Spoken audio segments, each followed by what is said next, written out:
Buenas noches. ¿Sí me escuchan bien ahí? Bueno, pues sí, lo que decía el pastor es cierto. Yo no me las creía cuando me dijeron pues que iba a estar aquí delante de ustedes y pues sobre todo delante de Dios. Eh, para los que no me conocen, mi nombre es Daniela. ¿Me escuchan bien ahí? Mi nombre es Daniela. Para los que me conocen también, mi nombre es Daniela. Bueno, yo soy un poquito mala dando chiste, entonces por misericordia, por favor, se ríen. Gracias.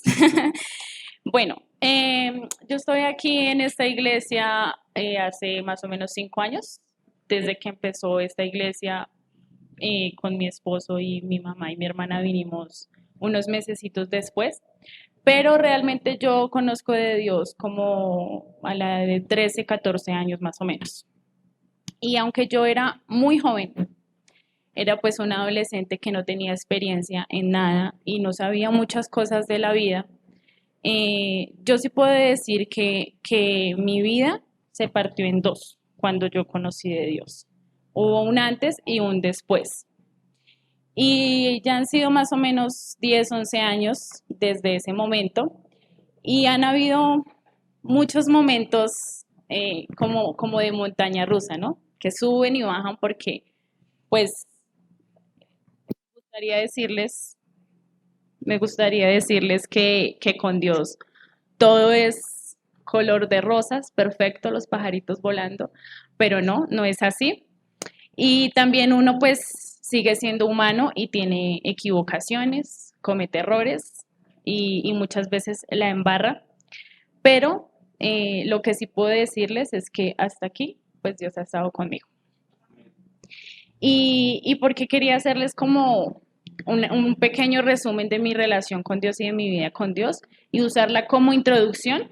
Y es porque realmente cada uno de ustedes tiene una historia con Dios. Todas las historias son diferentes. Muchos llegamos a Dios en un momento de crisis, en un momento de angustia, en problemas, en vidas vacías, sin sentido.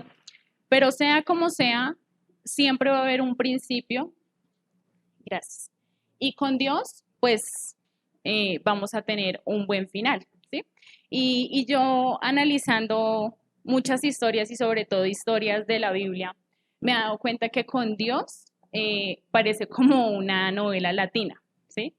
A veces el proceso de la novela no importa, lo que importa es el final, lo que importa es cómo empezó la novela y dónde terminó, en qué terminó. A veces con Dios pasa así, el proceso es importante, claro, el nudo de la historia es muy importante y Dios lo usa pues para que cuando lleguemos a el final, pues lleguemos lo mejor posible. Pero para Dios es importante cómo Él llega al encuentro con nosotros, ¿sí? Y entonces, para los que toman nota, que espero que sean todos, ¿cierto? Porque en Lighthouse siempre Biblia, siempre cuaderno. Quiero que mire al de al lado y hágale una mirada sospechosa y le va a hacer la siguiente pregunta que es el nombre de esta prédica. Entonces, con mirada sospechosa, usted le va a preguntar, ¿eres un fariseo? Pregunte.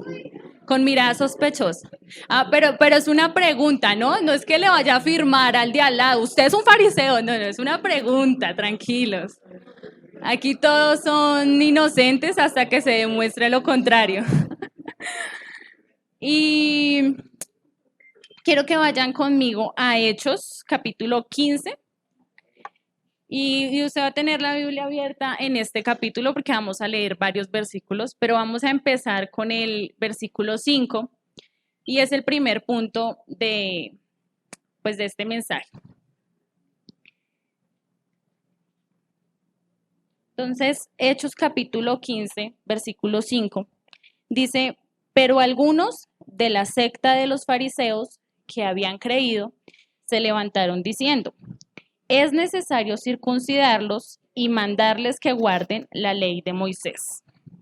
Entonces, este versículo lo voy a dividir en tres partes. Y la primera parte es que dice, pero algunos de la secta de los fariseos. Ustedes que, digamos, cuando uno dice la palabra fariseo, ¿qué es lo primero que piensan o qué creen que es? Exacto, ¿cierto? Por lo general, siempre uno le dice fariseo a alguien que es muy traicionero, que uno sabe que de frente es como, sí, pero en cualquier momento le clava la puñalada, ¿cierto? Y realmente ese concepto que tenemos no está muy alejado de la realidad porque Jesús le dijo en la cara a los fariseos que eran unos hipócritas, manada de víboras, así tal cual, ¿cierto? Entonces, resulta que en esa época los fariseos eran un grupo, yo estuve investigando un poco acerca de esto, eran un movimiento sociopolítico y religioso. Entonces ellos influían en el pueblo de Israel, en la política, en la sociedad y en la religión, que son pilares de una sociedad, ¿cierto?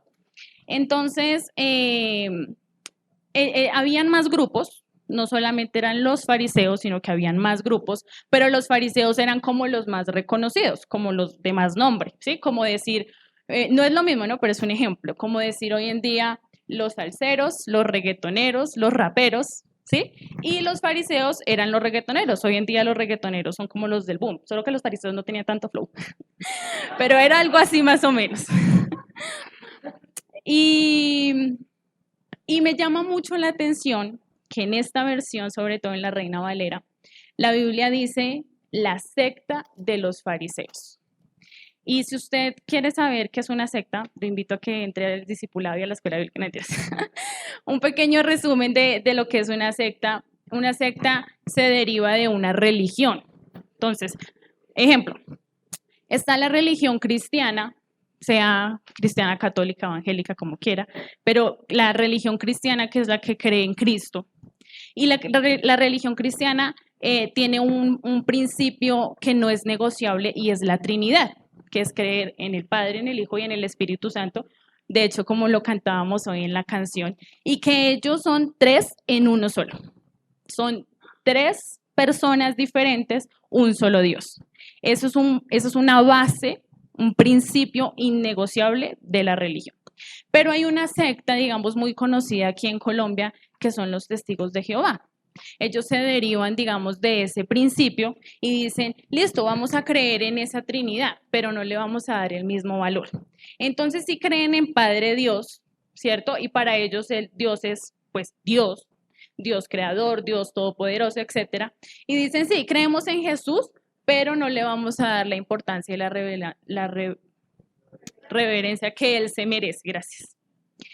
Y tampoco vamos a creer en el Espíritu Santo como una persona y mucho menos como Dios, sino como una fuerza sobrenatural, como un Kame Kameha.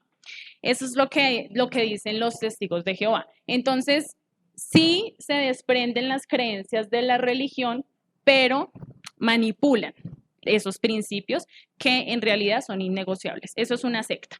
Entonces podemos ver que los fariseos se sabían la palabra, conocían los mandamientos, en ese entonces se basaban en la ley de Moisés, pero la manipulaban de una manera muy conveniente, ¿no? Ellos, claro, ellos se sabían la palabra de principio a fin de, usted hable con un testigo de Jehová y verá que le mete una parla a la hijo de madre, porque se saben toda la Biblia y le dicen con versículos, cita bíblica, de todo. Algo así más o menos eran los fariseos.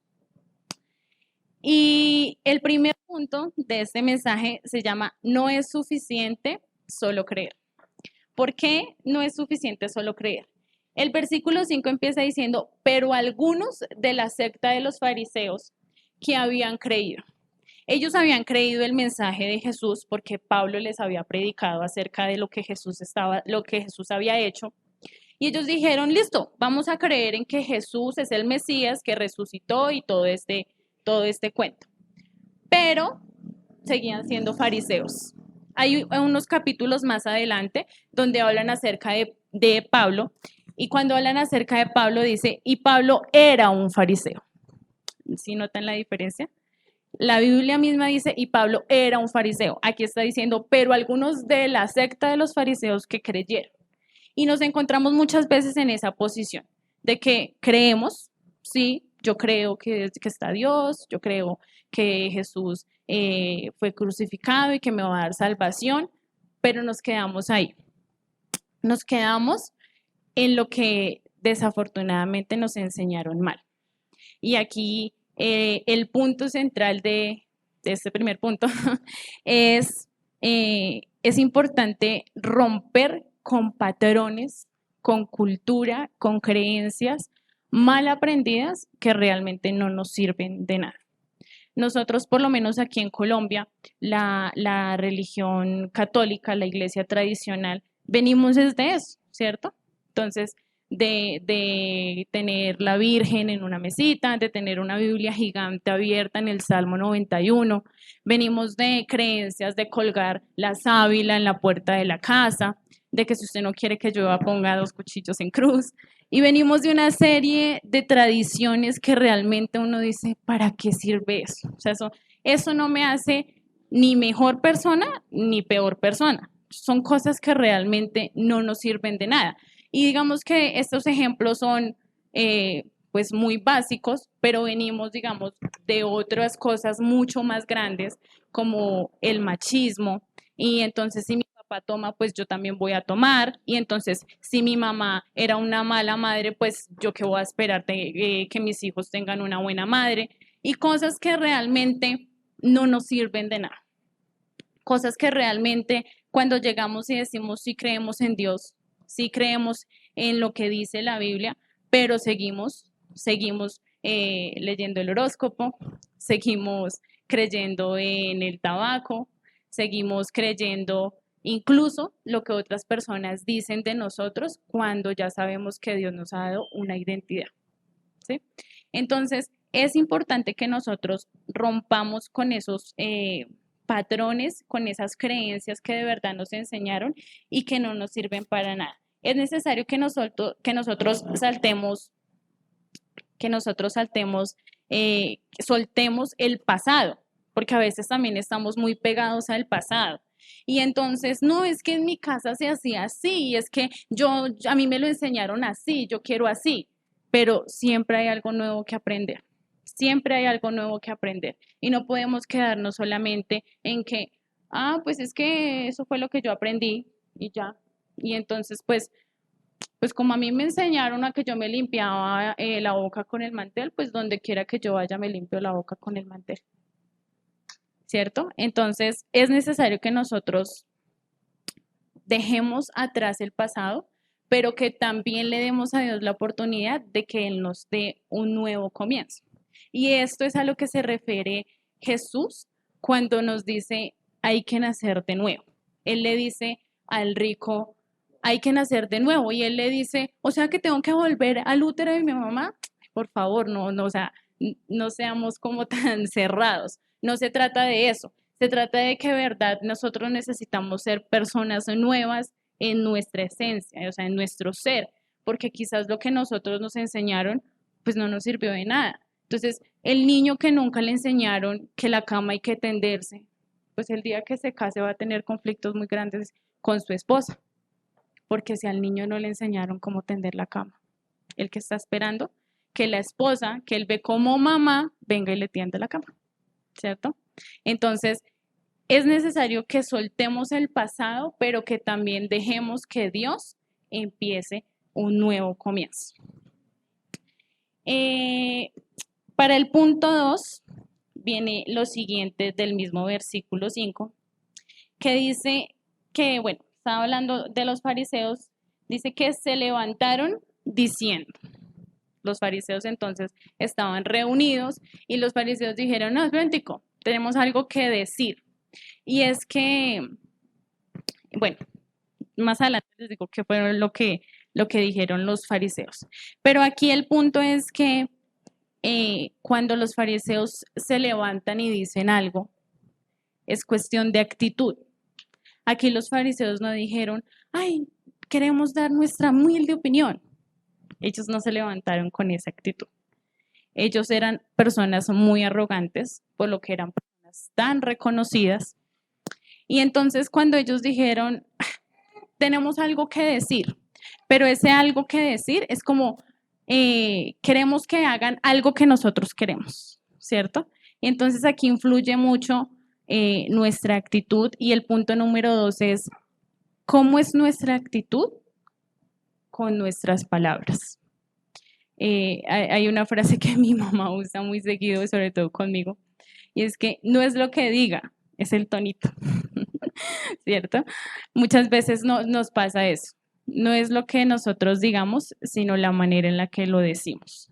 Está bien que nosotros expongamos nuestras ideas, está bien incluso que estemos en desacuerdo con muchas cosas y pensemos diferente, pero la actitud en la que la digamos influye mucho y de hecho nos va a evitar demasiados problemas, muchos problemas. Entonces, la posición de los fariseos, lo que yo les decía, en ese momento ellos estaban cuestionando algo que Jesús había hecho y era partir la historia en dos. Jesús no vino a quitar la ley, él no vino a quitar la ley, él vino a confirmarla, pero los fariseos estaban cuestionando lo que Jesús había hecho. Y dijeron, no, espere, porque es que nosotros pensamos otra cosa. ¿Sí? Estamos creyendo que Jesús vino aquí a la tierra y es el Mesías y es el Salvador, tenemos un pero, y el problema de los fariseos en ese momento era la actitud. Y también es que, como los fariseos en ese momento, desafortunadamente nosotros cometemos el error, y me incluyo porque de hecho cuando Dios me estaba pues hablando este mensaje, primero me jaló las orejas a mí. Y nosotros muchas veces cometemos el error, como los fariseos, de querer arreglarle la vida a los demás. Y esa no es nuestra tarea. Eso no es a lo que nosotros estamos llamados. Hoy estuvimos en una capacitación de jóvenes y alguien, uno de los pastores, de los predicadores nos decía, hay un llamado general para todas las personas y es el amor. Es el amor por otras personas. Es el amor que yo reflejo, el amor que yo demuestro, el amor con el que yo actúo.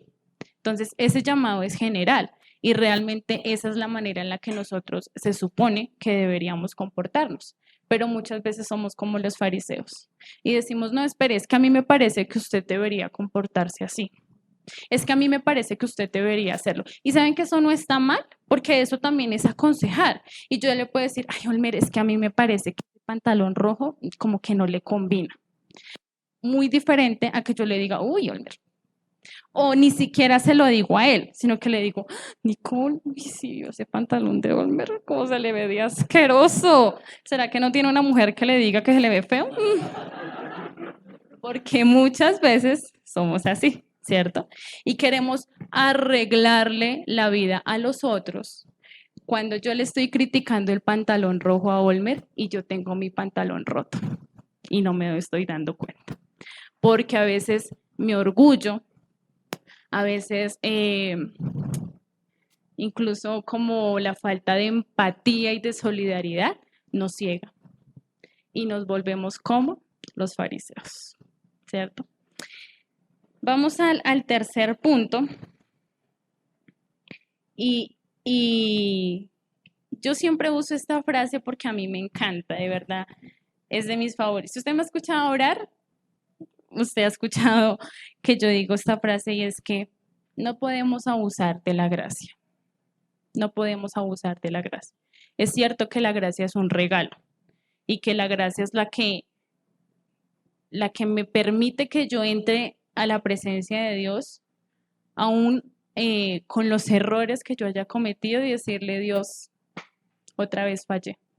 Y que Dios me diga, yo ya sabía, sino que Dios me diga, tranquila hija, yo le ayudo a levantarse. Esa es la gracia. Pero a veces nos volvemos conchudos con Dios y conchudos con la gracia. Entonces, como ya sabemos que Dios es bueno, que Dios es misericordioso, que Dios es todo amor, entonces a veces decimos, venga, la embarramos y yo después voy y hablo con Dios y todo está solucionado. Pero así como los fariseos, nosotros también abusamos muchas veces de la gracia. Y para este punto de que abusamos de la gracia, seguimos con el versículo 5. Y es que lo que los fariseos estaban diciendo cuando se levantaron y dijeron, es que ellos dijeron lo siguiente, es necesario circuncidarlos y mandarles que guarden la ley de Moisés. La circuncisión, también estuve averiguando un poquito de esto, realmente es una cirugía, es algo quirúrgico. En ese entonces no había la tecnología, la instrumentación quirúrgica que hay ahorita, ni anestesia, ni nada de ese cuento. Yo no quiero, la verdad, ni imaginarme cómo era, yo no sé, yo me imagino unas cuchillas sin... Yo estuve, mire, estuve leyendo y de verdad que en ese entonces la higiene no era algo importante.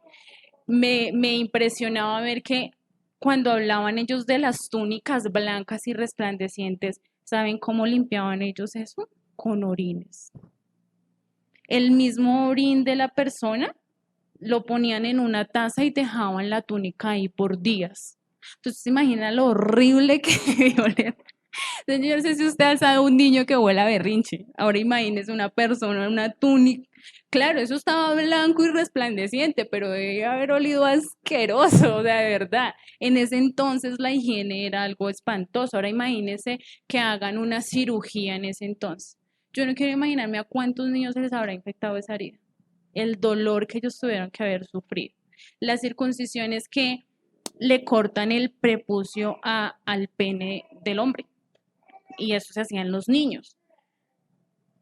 Yo no entiendo y no estoy para cuestionar, yo no entiendo pues Dios por qué enviaba como esta ley, pero de verdad que yo no tengo, pero a mí me duele de solo imaginármelo. Yo digo, ay, Dios mío.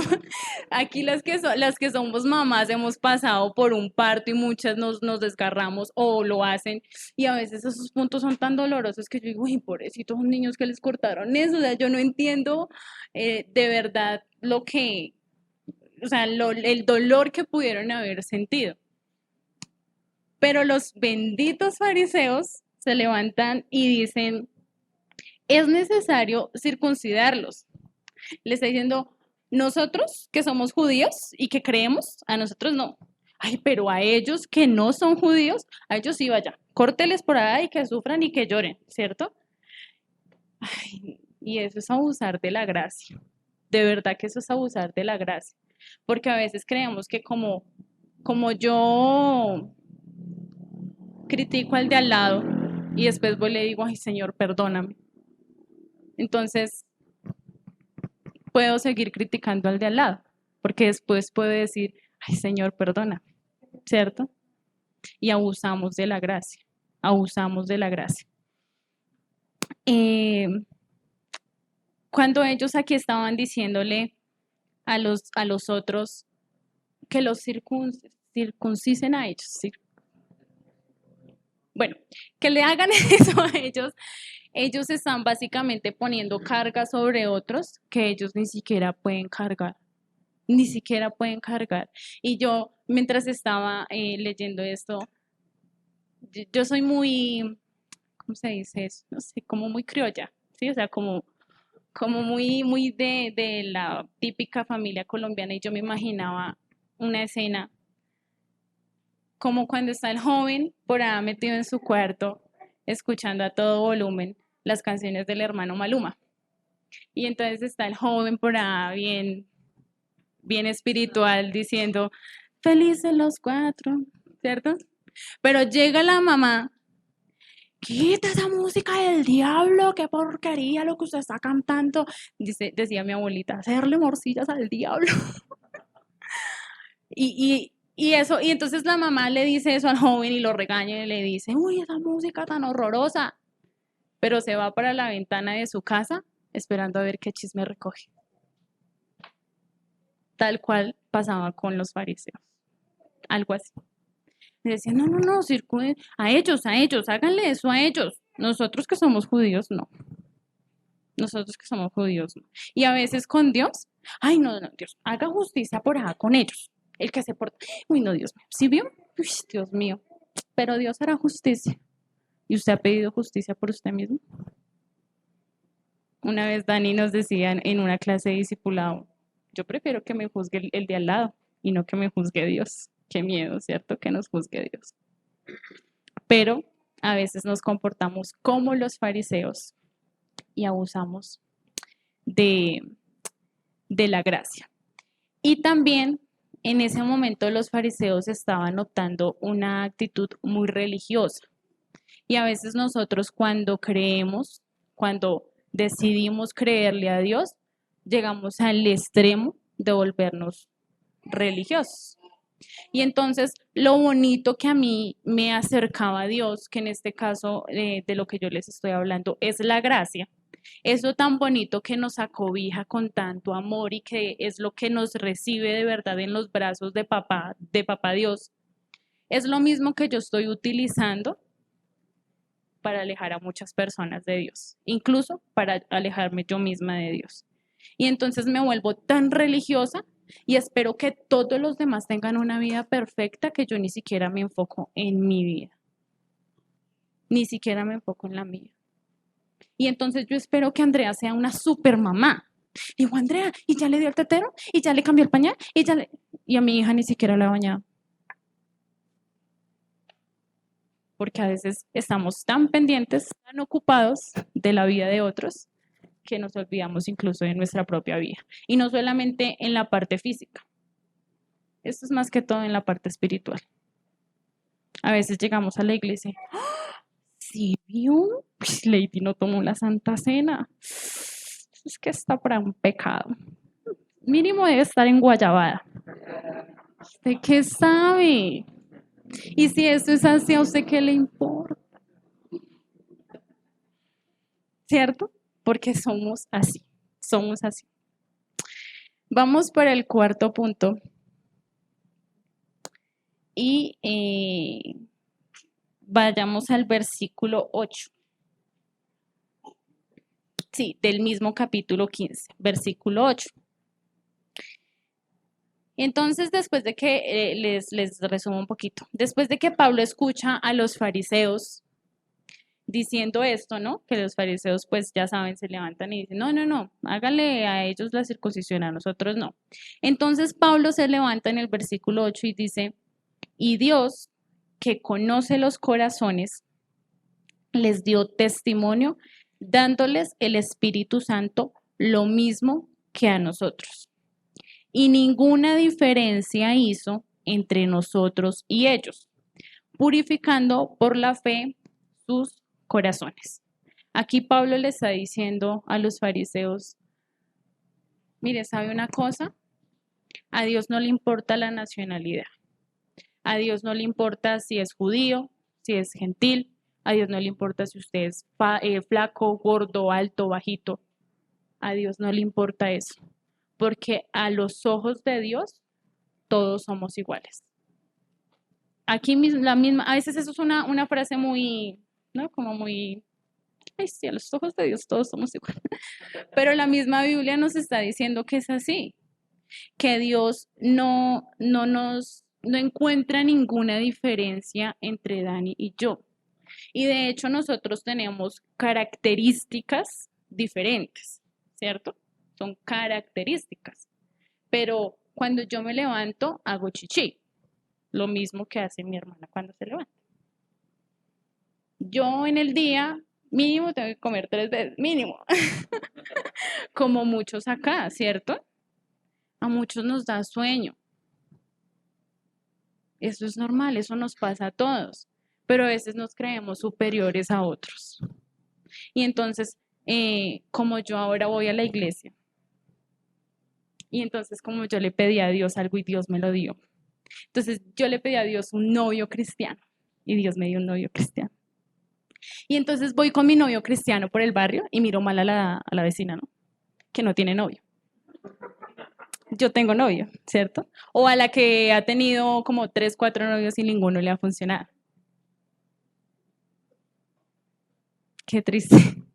De verdad que es muy triste y yo no estoy aquí en posición de decir ustedes son los que son así, no, yo también me incluyo. Realmente yo muchas veces me he comportado así. Yo muchas veces le he pedido algo a Dios y Dios me lo da y ¿cómo se dice eso? Como que sí, gracias, lo presumo tanto que Dios me dice, ay, venga, se no puedo con eso. Y muchas veces nos va a pasar así. Muchas veces nos va a pasar así, porque a veces nos creemos de verdad demasiado superiores. Miren, las reuniones familiares, eso pasa mucho. Siempre está el cristiano y el que no, y entonces el que no se burla, el evangélico, el que va a la iglesia, el que va y le da el diezmo al pastor. Y muchas veces el evangélico está no en la posición humilde de decir, bueno, puede que sí, sino que a veces estamos es en la otra posición de decir, pues yo me voy a salvar, usted no. Y esa no debería ser nuestra actitud. No debería ser, porque de hecho nuestro llamado es a compartir la salvación, no a presumirla, porque la salvación no es solamente para mí. Jesús vino aquí, Jesús vino aquí y murió por todos, pero a veces creemos que la salvación es mía. Entonces, como yo voy a la iglesia, yo sí me salvo. Mi primo no, porque mi primo no va a la iglesia. ¿Mm? Y presumimos de hacer parte de Dios. Pero, de hecho, presumir que somos hijos de Dios no está mal, ¿sí? Pero hasta cierto punto. Dicen que todo en extremos, pues es malo, ¿sí? Y, y bueno, aquí con esto que Pablo les dice a ellos, que le dice a los fariseos, ¿de qué se afanan? ¿Qué es lo que pelean? Si aquí todos son iguales, todos somos iguales. Y Dios no está mirando nada más que el corazón. A Dios no le interesa nada más que el corazón. Miren, yo no sé cómo sería Pablo, pero si hubiera sido yo les hubiera dicho a los fariseos, a Dios no le interesa el miembro masculino de nadie. No le interesa. A Dios le interesa es lo que tenemos por dentro y lo que tenemos para dar a otros. Eso es lo que realmente a Dios le interesa y era lo que Pablo le estaba queriendo decir a los fariseos. Con esto de que Dios conoce los corazones, hay dos cosas importantes y es que eh, lo que yo les decía, a Dios no le importa sino el corazón y dos, es que Dios es el único que puede juzgar. Cuando Pablo le dice a los fariseos, Dios conoce los corazones, le está diciendo a los fariseos, usted no se meta en lo que no le importa. Si ellos le hacen eso o no se lo hacen, es algo que a usted no debe importar, no debe importar. A veces nos pasa mucho aquí en la iglesia y sobre todo con el equipo de líderes, el núcleo, como lo llamamos aquí en Lighthouse. Y es que a veces decimos, ay, ¿y por qué él no se levantó a orar a las 6 de la mañana y a mí sí me toca? Pues a usted qué le importa. Cada uno lleva su proceso. Si él se levantó o no se levantó, usted no se levanta a orar porque el otro se levantó o no se levantó. Usted se levanta a orar porque usted quiere tener una relación con Dios, porque usted necesita tener una relación con Dios. Pero a veces vivimos en un afán de meternos en la vida del otro. ¿Y por qué ese sí hizo y a mí y yo no? O al revés. ¿Y por qué yo sí hice y ese no? Ay, y eso pasa con todo, no solamente es en la iglesia, ¿no? Es como cuando usted tiene hijos y le dice al hijo número uno, va a lavar la loza. Se levanta el hijo, ¿y por qué? ¿Acaso es que yo soy el único hijo? ¿Por qué no manda al otro? Porque al otro le va a mandar a lavar el baño. Pero a veces vivimos es en ese afán de preocuparnos porque hace el otro. Usted haga lo que a usted le corresponde y ya, y ya. Y no se esté matando la cabeza porque si el otro subió, si el otro bajó, si el otro se movió, si el otro se paró. Eso no, eso es un desgaste para uno, personalmente. Eso es un desgaste para uno. Y desafortunadamente los fariseos buscaban ponerle requisito a la gracia. Ellos buscaban ponerle un requisito a la gracia y a veces nosotros nos encontramos en esa posición. Pues nosotros no somos quienes para ponerle requisito a la gracia. Nosotros no somos quienes para hacer audiciones de quién puede entrar a la presencia de Dios o no. Somos los menos indicados, la verdad. Porque si fuera así, creo que ninguno de nosotros seríamos merecedores de entrar a la presencia de Dios. Ninguno, ninguno. Y por último, el quinto punto, y yo lo llamé autorregúlese, autorregúlese. Y está en el versículo 10. Y el versículo 10 dice, ahora pues, ¿por qué tentáis a Dios poniendo sobre la cerviz de los discípulos un yugo que ni nuestros padres ni nosotros hemos podido llevar? Yo estuve buscando en otras versiones y había una versión que decía, ¿por qué se desgasta usted queriendo tentar a Dios? ¿Para qué? Y esto significa, o yo lo veo de esa manera, es que a veces queremos torcerle el brazo a Dios. Y eso tampoco se puede. Realmente eso tampoco se puede. No podemos ser hipócritas pretendiendo que otros hagan algo que nosotros o no podemos o no queremos, ¿cierto? Porque a veces es esa posición. Resulta que yo vivo criticándole el matrimonio a todo el mundo y soy soltera. Yo vivo criticando los hijos ajenos de todo el mundo y no tengo hijos. O al contrario, vivo criticándole los hijos ajenos a todo el mundo y el mío se la pasa de borrachera en borrachera. Porque nos encontramos muchas veces en esas posiciones, ¿cierto? Somos de verdad tan inconscientes de querer incluso poner nuestras propias cargas en los brazos de los otros, en los brazos de otros. Y con este quinto punto de autorregulémonos, autorregúlate, había algo que Dios me hablaba y de verdad se los digo con sinceridad, sí me habló a mí Dios y lo que les decía al principio me jaló duro las orejas. Y es que a veces creamos una bola de un problema que muchas veces ni siquiera tiene fin, que no le encontramos salida. Y si ustedes repasan los pasos, es muy sencillo. Usted, si cree, deje su pasado atrás. Si usted se va a levantar a decir algo, sepa cómo decirlo. Esto no es cuestión de callarse. Aquí no le están diciendo, usted haga todo lo que... Usted, no opine. Calladita se ve más bonita. No, no, no, no. Esto es de que usted puede dar su punto de vista. Usted puede dar su opinión. Mire, no me gusta esto.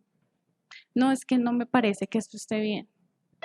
Miren, yo les confieso, yo nunca fui de darle problemas a mi mamá, digamos con problemas de rebeldía, así de, ay, no. Cuando mi mamá me pegaba de verdad era porque yo soy muy contestona y es un problema que tengo todavía. Me ha generado problemas incluso con mi esposo. Y siempre he tenido ese problema. A veces lo hago con intención, porque me fluye. sé perfectamente cómo ser contestona, pero a veces lo hago sin intención y eso es algo en lo que yo debo aprender a trabajar, ¿sí? Pero así como yo tengo esa debilidad, ¿cierto? De que no sé decir las cosas, yo puedo decir que tengo la fortaleza de que un día me paré y dije, hasta aquí voy con patrones aprendidos que no me sirvieron de nada. Hasta aquí. Entonces, con este mensaje la reflexión es, mire cuáles son sus fortalezas y trabájelas para que sean más fortalezas. Y mire cuáles sean sus debilidades para que usted se examine y piense si de verdad vale la pena seguir así. Si de verdad vale la pena seguir discutiendo con alguien por bobadas. Si de verdad vale la pena llevar aquí un bulto de falta de perdón sin sentido. La falta de perdón es algo que es un peso que uno mismo lleva. La otra persona está feliz haciendo su vida y uno solito es el que se está matando. Entonces, de verdad, yo espero que así como Dios pues me habló a mí y me jaló las orejas, yo hubiera querido que este mensaje hubiera sido diferente, ¿no? Es mi primera vez predicando, yo hubiera querido que fuera, no sé, de amor o, o de la prosperidad, ¿no? Pues, bendiciones, promesas. Pero pues Dios me habló de esto, pues es lo que Dios quería que de pronto alguno de ustedes también escuchara.